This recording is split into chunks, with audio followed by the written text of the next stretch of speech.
Hey, it's JD here, and I just wanted to give you a heads up before you listen to this episode. Things get pretty intense at a point, and there is talk of suicide and suicidal ideations. So if that is triggering for you, you might want to skip this episode.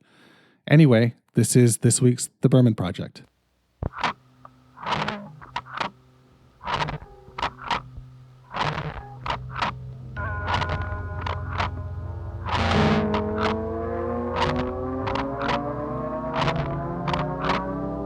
This is The Berman Project. Hey, it's JD here, back for another week of introspection and reflection on loss, grief, and the pathway to mental wellness, all the while nourishing my soul with the music and art of the late indie rock singer-songwriter, David Berman. Welcome to the show, folks. I'm JD, and, I just basically said that and explained what the show is about, so there's that.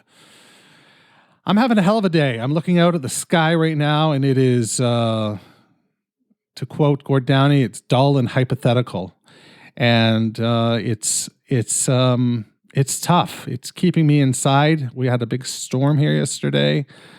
Storms in January in Toronto typically involve a decent amount of snow, so there's a decent amount of snow out there. I don't know. There's not much. The city is shut down basically, and it shouldn't be. My kids are both home from school today. We let them stay home and have a snow day, even though the school is open. So there's that. That's the kind of parent I am. There's going to be a truancy officer showing up at my door now that you're going to rat me out, and a truancy officer will show up at my door. I don't know. I just like to say truancy officer. It sounds. I don't know. It sounds menacing, doesn't it? Sounds like something that is a tough job. A tough job, I bet. How are you doing? I'm just okay. I had a good... It's a Thursday when I'm recording this. And I had a hell of a Tuesday and a hell of a Wednesday. The back half of Wednesday was mostly me in a puddle of my own tears, just sick and tired of being sick and tired. And I don't know what else to add to that, because it's at the point where I'm almost in physical pain. Like it's like, I don't know how to describe it, but it's omnipresent. It's just this sense of dread and doom and hopelessness. And there's mounting anxiety that comes with that, in thinking that I got to stay alive for my family. And it's a tough sled when not staying alive is an option. And I've had some dark thoughts this week. I've had some really dark and twisted thoughts. And if it were possible to regret something posthumously, I think I would regret ending my life. But the relief that I might feel, it's the old Shakespearean dance, really, to sleep or chance to dream. Like, what if, what if it only got worse after you died? That would be no good. That's no good for anybody. So, yeah, I've been thinking about suicide. And it's not a nice thing. And what I do when I go to those dark places, typically, is I start to cleave to the past. I start to go through old photos and go through old videos and end up crying myself into reality, I suppose. The harsh reality that here I am and I've got to persevere. And that feels awful to say because I've got a family. And I don't want to just persevere. I want to thrive. I was watching these old videos of me with my kids the other day, and it's like I was a different person. And I said that to my wife last night. I was like, I used to be different, right? This is not just in my head. It's not just in my head. Fucking sucks. And I don't know what to do about it.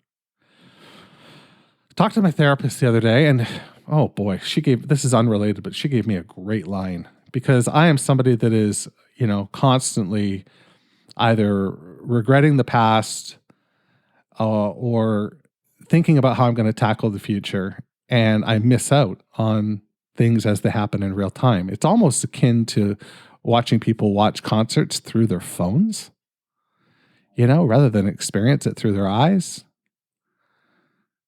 You see that a lot at concerts these days, and it's interesting to see that. There's nothing wrong with it. Like, you're going to experience it again when you get home by watching the video. So that's cool.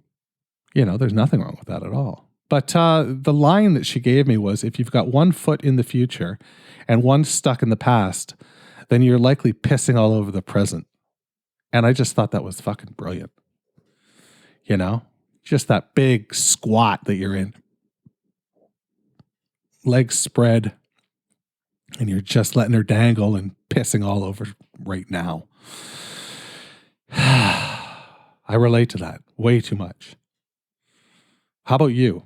Send me an email, jd@mediumalchemist.com. Would love to know what you do when you get stuck in these types of situations, these moments. It's really shitty, man. Now, I did find something that I think it was cool. It was my wedding speech, but it's only a portion of my wedding speech. I don't know where the rest of it went. But there's a part of it that really struck me. And I just wanted to share it with you right now. The part that stuck with me. I don't know where the rest of it went, but it's a document here. And it's the part about my mom and dad. And maybe it's because I was feeling nostalgic and feeling suicidal, that I was really thinking about them. And when I read this, it really stuck. And I need to listen to my own words. And I need to, again, for lack of a better term, persevere. I don't know. Here's what I said in 2011, December 31st, 2011, to my mom and dad, who were both still alive at the time. Mom and Dad, I really don't know where to start. You guys are two very special people to me. You've encouraged me. You've challenged me. You've admired me. You've admonished me. You took a genetic ball of clay and began the process of shaping me into the man I've become. More important than this, you taught me that I am a work in progress, that the clay is still malleable and I can become anything I want to be. I will never be able to thank you enough for that, for all that you've done for me and my own family. I love you both dearly. I really like that idea of being a genetic ball of clay that, your parents sort of mold into this person-like shape. And then it's up to you to remember that you're still malleable and use those arms that your parents, formed for you to shape the rest of your experience and existence. And you just have to hope that your brain doesn't get in the way. In the times I dream of Jesus, it's like he's coming through the walls. When I'm working at my desk at night, I hear his footsteps in the hall. You can't believe me, not believe me, I'm just a bird upon the sill, and these words just course right through me, like water through a mill. He was a rebel Jew, he was a rebel Jew, and he died for you and your sins. He was a rebel Jew, he was a rebel Jew, let him in. Sometimes I dream of Texas. Yeah, it's the biggest part of me. And the plains look like the sea at night. Oh, she wants to be so free. She is a rebel state. She is a rebel state. And it's not too late for her to break from a sick, sick union, an unhealed wound, and separate.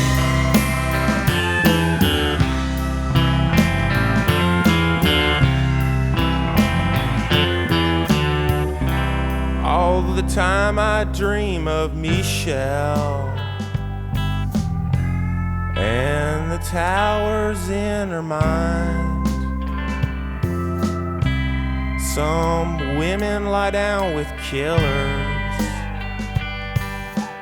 Oh, my baby's not that kind.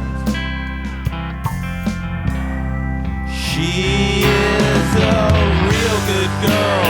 Yeah, she's a real good girl. And she stops the world so I can see that she's a good, good girl. A good, good girl to me.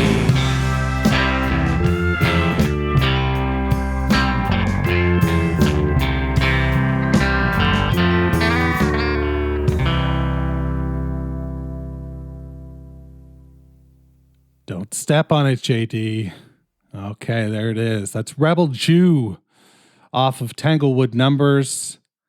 And a fine song. You know, that's a great song. It's the second to last track on the record, and I feel like it's the first track that really gives you a taste of where we're going. And I said Tanglewood Numbers, didn't I? I meant Starlight Walker. Did I say Tanglewood Numbers? I don't know what I said. It's Starlight Walker. It's the 10th track on Starlight Walker. That's the important thing. I've got it correct now. So that's the important piece. It's correct. I think that is a real trip into where this band is going. You've got the slide guitar in there. You've got the country-esque vibe. And really, it's the wheelhouse of a lot of the popular Silver Jew stuff and Purple Mountains as well. Purple Mountains is a bit more poppy than country, but there's something rootsy about it, you know, like, and I really fucking love that. I just love that it's like rootsy lo-fi, and that song, I would put that song on a jukebox in just about any city in America, and I feel like it would get, you know, a person at every table sort of talking about it. They would be like, "What is this? Who is this?" It's a good fucking song, man. It's a good fucking song, and I really like it. What did you think? Let me know. JD@MediumAlchemist.com. Let's head over to our poetry corner, and we are continuing from Cantos for James Michener, Part 2. And this is CV. CV is the chapter we're on. We're not reading this whole thing together. Although somebody sent me an email the other day and suggested that when I'm done this epic poem, that I should put them all together and make it, you know, the like do a supercut of this particular James Michener poem, so that you can hear it all together. And I think I'll do that. That'll be like a bonus episode. No bonus feed, no nothing like that. Just a bonus episode. That's all it'll be. This is, how many more are there? There are, oh God, there's like 1, 2, 3. Yeah, there's like 5 more parts. 5 more parts after this one. Anyway, this is CV. He woke up at 12:34 and saw the Mironauts standing by the full-length mirror in their chrome uniforms. Their scouts had already crossed. They were going to war on the other side to fight for the stranger's right to know, for the models in the picture that come with the frame, and all the others who seek freedom from liberty and movies about movies about movies. The room in the mirror is full of carbon monoxide. That's why we cannot pass without these chrome suits. If the other side looks identical, study closely. You'll see an object that's not in the room you're standing in, like a lute on the dresser partially hidden by compacts and atomizers. The mirronauts vanished into the glass. We are living in unwritten Bible stories, he thought, that God created forest clearings so he could spy on the Indians. Wow. Yeah. I don't know why I like that, but I like it a lot.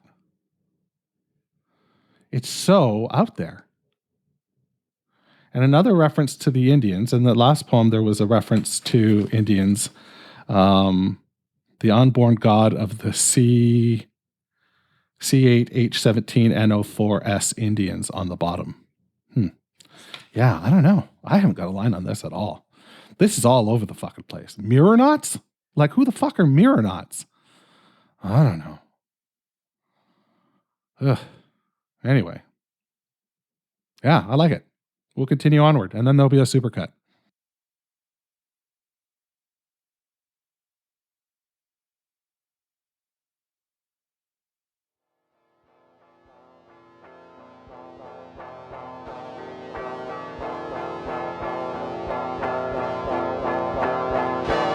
The Berman Project is a production of Douvra Podcasts and Such. You can find out more about the show at www.thebermanproject.xyz. That's right, I'm fucking Canadian. I'm also social. Find me on Twitter, Instagram, and all the rest at Berman Project.